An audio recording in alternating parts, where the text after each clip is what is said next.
Welcome back to an introduction to missions. Let me ask you, how are you spending your 168 hours each week? Yeah, 168 hours is what we all have each week. 24 hours a day, 7 days a week. It doesn't matter who you are or how busy or non-busy you might be, we still all have the same amount of time. And so today we want to talk about the strategic use of time. How do we maximize that 168 hours to get the most out of it in the work? Let's get started. Back to an introduction to the missions. Today we're talking about the strategic use of time. We're going to consider who we spend with, the time we spend with them, and what we do with that time. When we consider who, we're talking about spending time with the lost, spending time with the found, and spending time with the faithful. When we look at our time, we're going to look at how do we use time with each of these in different stages of the work, and what is the main goal of what we teach or focus on with them. So with the lost, obviously that's the gospel message. With the found, we want to be a good model of modeling a biblical pattern of what it means to be a believer and to be on mission. And with the faithful, we want to be a Great Commission mentor.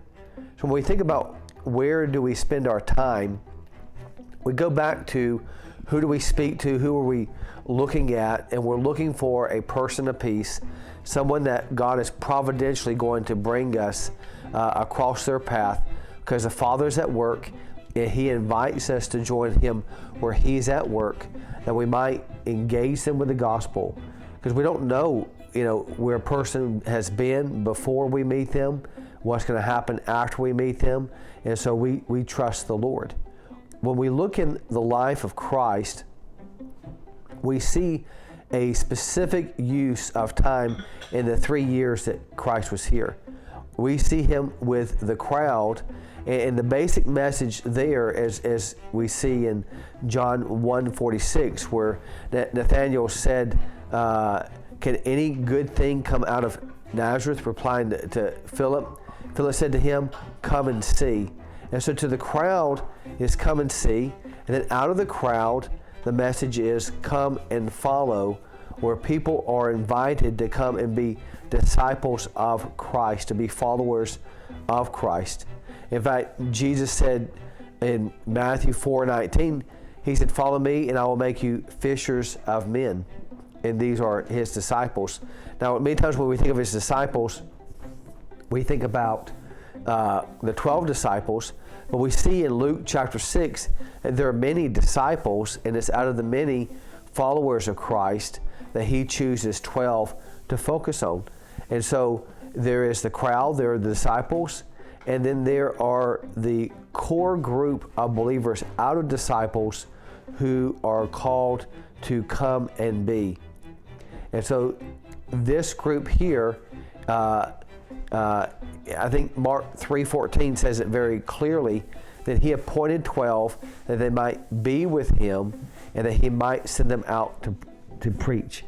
And so to the crowd, He says to them, come and see.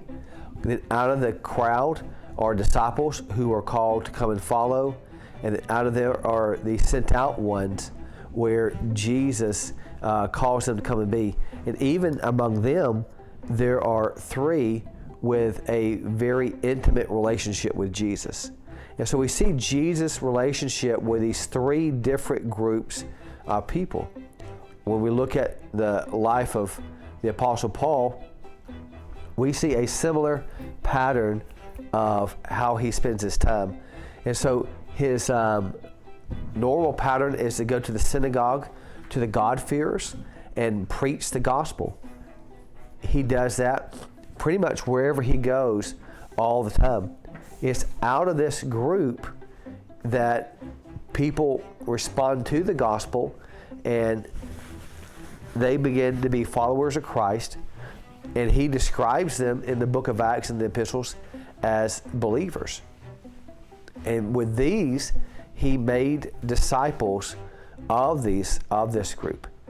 Then out of this group of believers, Paul chooses faithful men that he will invest in so that the gospel can spread, and the gospel will just grow and it go beyond just what his personal ministry could be.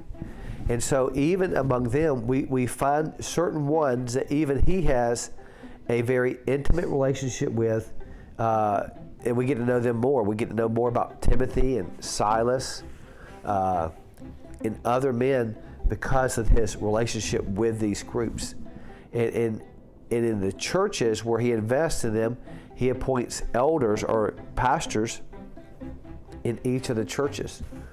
So when we think about where do we spend our time, we consider Christ's ministry, we consider Paul's ministry, and we look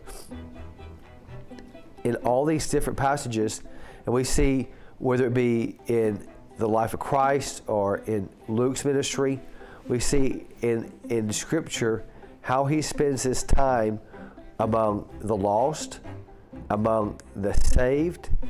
And in these two groups is what we want to call the public ministry of Christ and of Paul, where among the lost, who does he spend his time with? Well, he filters with the gospel. In fact, when you think about your ministry or a missionary's ministry and how they strategically use their time, there are a lot of lost people out there. In fact, some people groups, there are millions of lost people. And so you can spend months, you can spend years becoming friends with somebody, and then once you finally share the gospel, they're red light conversation, and so they reject the gospel, and now you have spent 6 months in a relationship that is not going to change the gospel engagement. And so how do you know among the lost who to spend your time with? Well, you spend your time with those people that want to hear more of the gospel, those yellow light conversations. And so among the lost, you filter with the gospel. Among the saved, you filter them with obedience. If they're not willing to obey the Word of God, obey the Great Commission, they can, obviously be part of a local church, and they can be shepherded by the local pastor and such. But who do you spend your time with? You need to spend time with those people who are willing to be faithfully equipped to carry the Great Commission. Now, in both of these two groups here, you want them to have a common knowledge. Now, when you think about what do you mean by common knowledge? Well, you can have a surface level knowledge of a topic where you just kind of know of a topic. And then a common level knowledge is you know more of the specifics about it.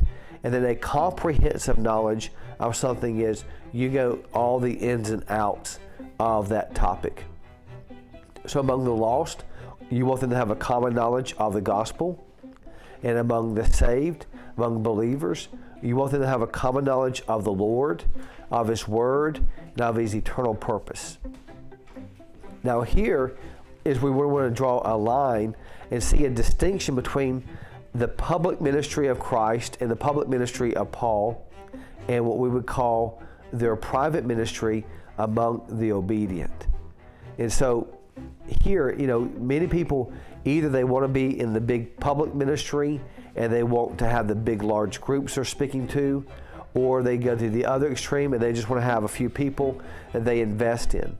And what we see, the strategic use of time in Jesus' ministry as well as Paul, is that they would categorically have a public ministry and a private ministry. And in the public, they were very focused in what they did among the lost and among the saved. And then among the obedient, they wanted them to have a comprehensive knowledge of the Lord and of His eternal purpose.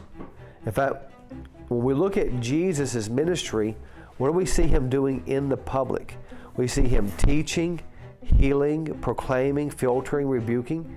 He does this with groups as large as 5,000. We know when He fed the 5,000, the crowd over 5,000 men and women, the loaves of bread, that's a large group. Many pastors would love to have a 5,000 member church.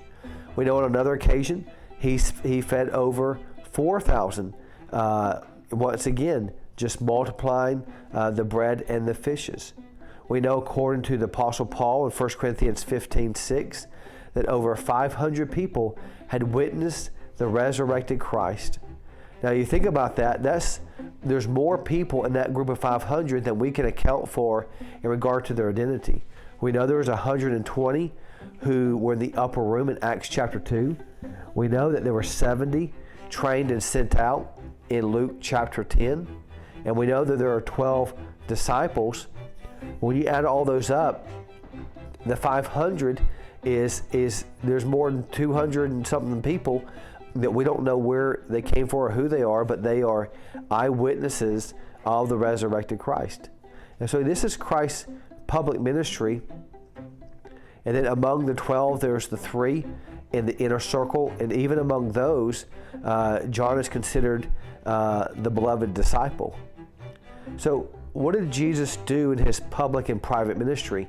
Well, while he would teach and heal and proclaim and filter and rebuke in the public, he would filter to find the faithful. How did he filter these large crowds of people? How did he filter the disciples? You know, some, according to John's gospel, came for the meals. Some came for the miracles. But what he wanted them to come for was for him as Messiah. He would spend a night in prayer in Luke chapter 6, being led of the Spirit. He would make a decision of who ought to be in this private, personal ministry that he would have. Sometimes he would use parables and hard sayings to see who had a discerning spirit and see who would stay with him even when he said very difficult statements. But in his private ministry is where he would get more intimate and give more details. It's where he would explain the parables. It's where he would model to them what does this life look like. At times he was rebuking. At times he asked them questions. Other times he would encourage them, and then he would also delegate responsibility to them in the ministry. When we look at the use of time with Christ, we see here's the group size. Here's a group of 5,000, 4,000, another group of 500, a group of 120, a group of 70. And this is his public ministry here. And then there's 12 in the private ministry with the three most inner circle believers, and then John, the most beloved. When we consider his use of time, we see that while he did spend time in the public among the lost, that's not where he used most of his ministry. Among the saved, because some of these believers were in that public ministry, he spent some time there, sometime among the 5,000. We know the 120 were believers. They all became Spirit-filled in Acts 2. And among the 70, we know that they were believers. But the majority of his time is spent among the obedient. This is where he gives most of his focus. Why? Because he wants to give them and concentrate what they're going to do when the gospel goes out in the book of Acts. And when they're empowered by the Spirit of God to go out to find faithful men who are able to teach others also. And so when we think about how do we use our time strategically, when we only have 168 hours in a week, how do we use that time? Very easily, we could be bogged down in a sense of only spending our time sharing the gospel, which we ought to always be sharing the gospel to some degree. But if we are going to multiply ourselves out among the saved, there needs to be a common knowledge of the things of God and the ways of God. But then among some faithful, obedient believers, we need to be spending concentrated time with them, because that's where we're going to multiply ourselves out more. Now, we don't need to go to either extreme of only wanting to speak on the big stage in front of a big group, or only have a small group that we invest in, but it is using our time strategically among both groups. Now, it's important to refresh you is in each of these, we have to have a filter. Who do we spend time with, and who do we say, I can't spend time with you right now? And we filter the lost with the gospel. How do I know if I want to spend time with somebody? Do they want to talk about Jesus? And then among the saved, as a discipler, as a trainer, I want to spend time with those who are going to be faithfully obedient to the things of God. And that's how I make those decisions, because there's too many people to be shared with in regards to the gospel, and there's too many believers to be discipled for us not to have a filter that helps us be strategically focused in high value activities so that the work can increase. Well, I hope this is helpful as we look at the strategic use of time. I have seen a lot of times when missionaries do not know how to use their time, they can get bogged down in good things and miss the best things, and they end up preventing a work from growing and multiplying simply because they simply don't know how to use their time most strategically. And our examples for these where Jesus, within 3 years, using his time strategically, can entrust the engagement of the known world, or actually beyond the known world, the entire world, to a group of disciples who would lead out in the Great Commission task that we see happening there in Acts chapter 2 and following.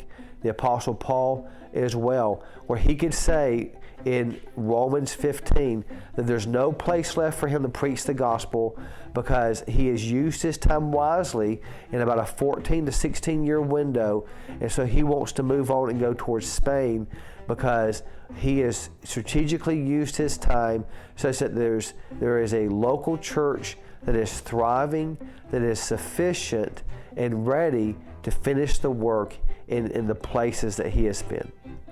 Well, until next time, have a great day. Well, that's going to do it for the day.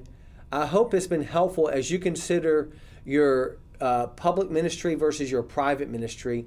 And the question is who are you investing in? How are you using your time strategically to redeem the days so that you're using your time for eternal things that will multiply?